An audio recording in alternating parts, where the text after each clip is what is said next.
periodismo médico, a nuestra casa que es la Asociación Médica Argentina. Le damos la bienvenida a esta reunión tan interesante y tan importante, justamente porque el día a día va creciendo en todo lo que es salud, la regeneración tisular. Nosotros, justamente como somos la Sociedad de Periodismo Médico, siempre desde el enfoque médico, científico y por supuesto periodístico, que son los objetivos de las charlas y las convocatorias todos los miércoles. Drago, que justamente va a disertar de este tema, la regeneración tisular. Luego de su exposición tendremos destacados comentadores como el doctor Leonardo Gullman, el doctor Jorge Tainini, el doctor Emilio Roldán, la periodista Viviana Espina. También nos van a acompañar de la parte de psicología la licenciada Esther Daniel. Bueno, doctor, le damos la palabra. Hemos creído entender sobre la base de antibióticos, sobre la base de diferentes métodos, entender y pensar que ese era el mecanismo para que funcionara la reparación. Sin embargo, pensame la siguiente. Lo que estamos viendo en este momento, porque si ustedes me hubieran escuchado en el año 94 hablar sobre matrices y hablar sobre la reconstrucción, no es lo mismo que digo hoy. Claro, nosotros cuando faltaba, como en la esterectomía total, faltaba una matriz o una dermis, lo que empezamos a observar en las heridas profundas, a tratar de reemplazar la dermis, la que sí.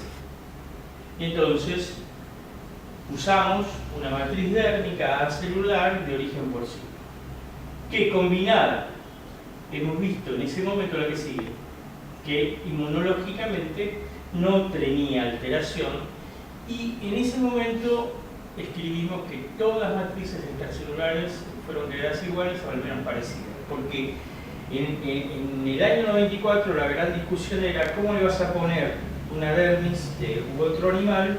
Bueno, hay que poner piel humana, esto hay rechazo.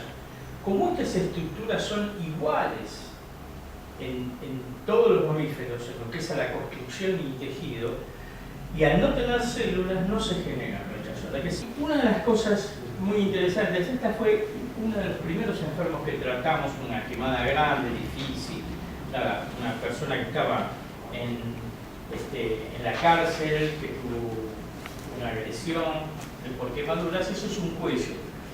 Claro, cuando mirábamos la discusión en ese momento es que la dermis desaparecía.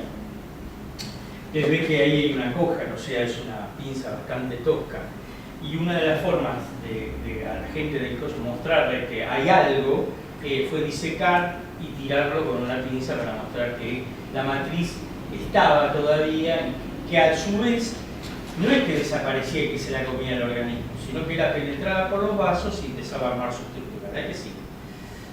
Entonces, no sé, acá se ve poco, pero esto es un melanoma que fuimos a operar y en lugar de hacer un colgajo, le colocamos una matriz, la que sigue.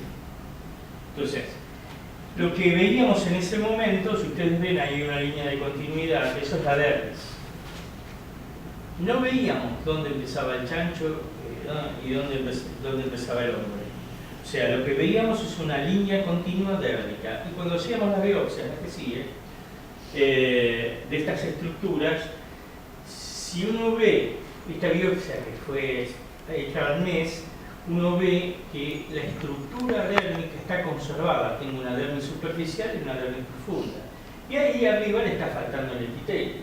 Vemos una estructura de fibras, vasos, fibroblastos, y cuando la injerto, la herida, tengo una bicapa, que es lo que está ahí armado. Entonces, yo tengo la estructura dérmica, las papilas, todo. Cuando yo sé, el patólogo ve esto sin saber lo que se había hecho, dice, bueno, esto es una cicatriz, porque no tiene quemadura, por ejemplo, que no tiene folículos pilosos, no tiene, pero está madura. ¿Y cuánto tiempo tiene? Y tiene que tener más de un año. Y en realidad se le estábamos dando una biopsia que no tenía más. ¿La que sí? Bueno, esto mismo aplicado, como la semana de haber hecho la cirugía, tenemos el apósito transparente colocado, Y por debajo del apósito vemos la penetración de los vasos. Y ustedes ven que después de injertado, esas son las manos de Flavio, como de repente lo primero que nos llamaba la atención en ese momento, esto tiene varios años, era que no era la misma cicatriz. Eso está todo cubierto por el injerto, pero el injerto era finito, no era un injerto grueso. Esa es otra de las cosas. Prácticamente se comportaba como un injerto de piel total. Cuando hay dermis, en este momento hay que preservarla de la desecación y evitar colocarle cualquier tópico. Nosotros no usamos ningún tópico.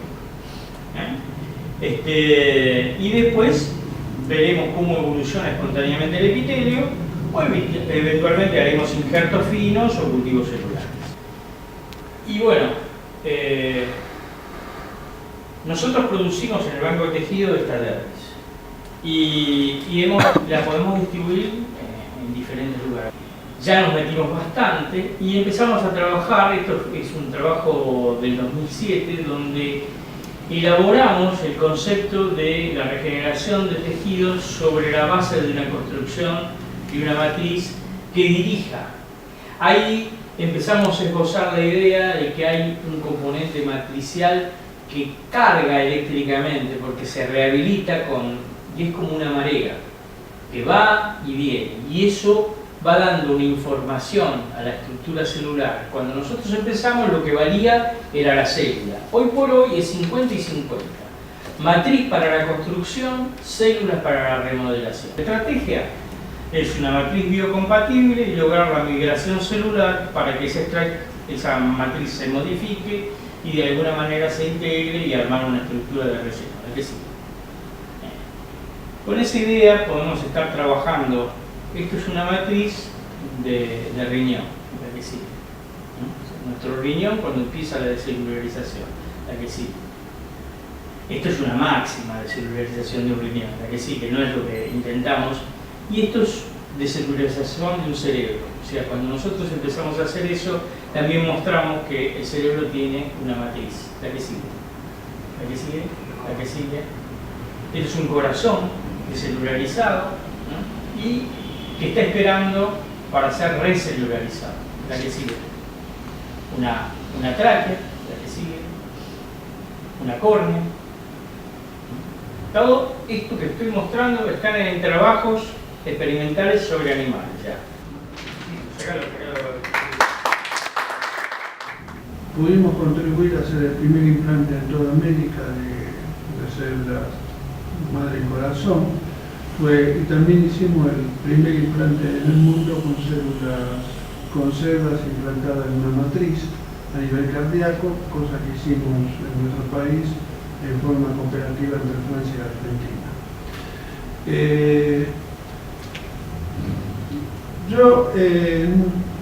En esto hemos sido absolutamente sartrianos porque queremos que la dialéctica tiene sentido cuando se lleva a la praxis. Cuando se queda solamente en un contenido dialéctico pierde sentido.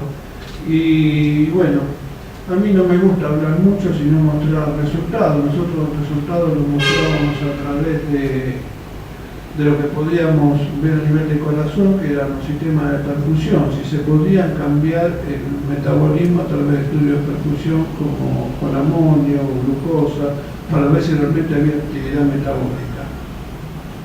Tampoco tuvimos muy en cuenta el hecho, a pesar de ser enfermos que ni siquiera tenían rechazo al trasplante cardíaco, porque no se puede hacer trasplante cardíaco, es una presión de decisión muy baja, 18 o 20%, y eran personas que estaban al borde de una insuficiencia cardíaca severa, grado 3 o 4, son enfermos que tienen como muchos 6 meses o un año de vida.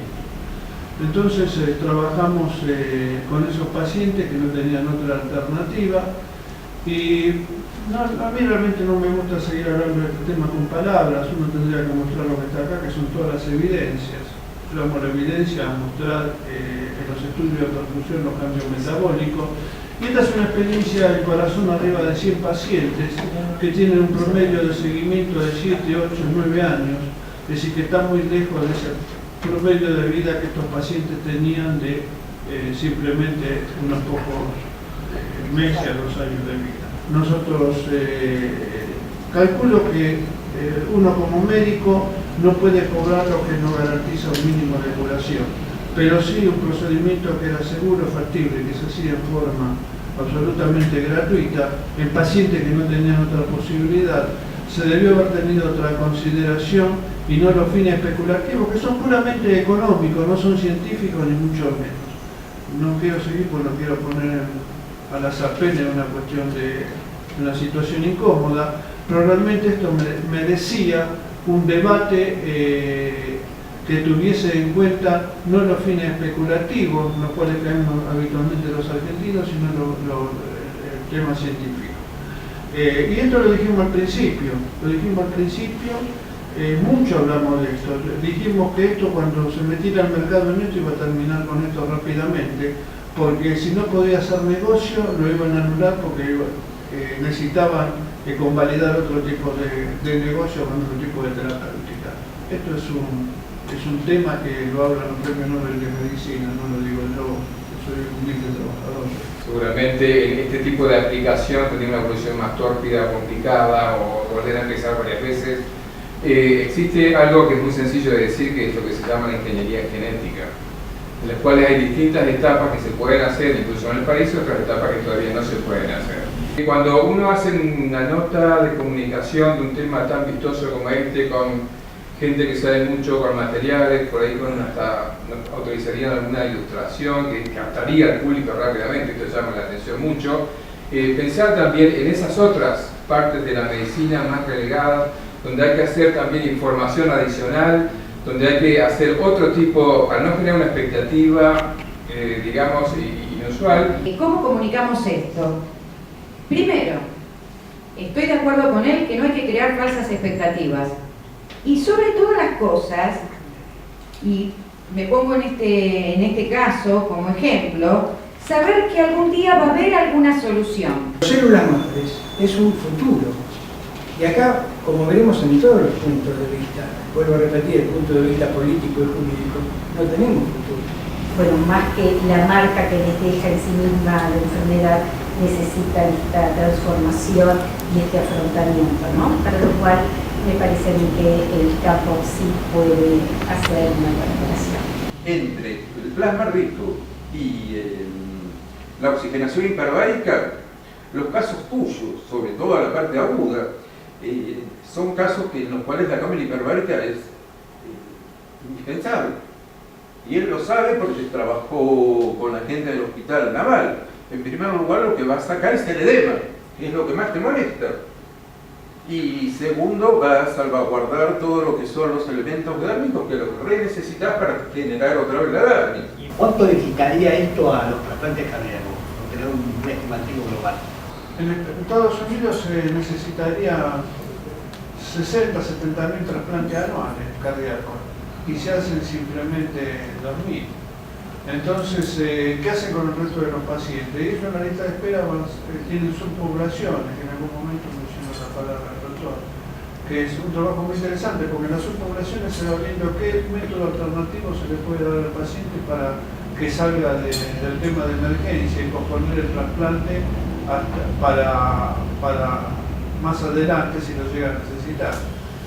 Y en esa alternativa están las células madre, en esa alternativa está otro tipo de procedimiento a nivel de corazón, también está la cardiomioplastia, en fin, están una serie de técnicas que se pueden utilizar, pero no que el paciente se muera en una lista de espera sabiendo que nunca se va a trasplantar.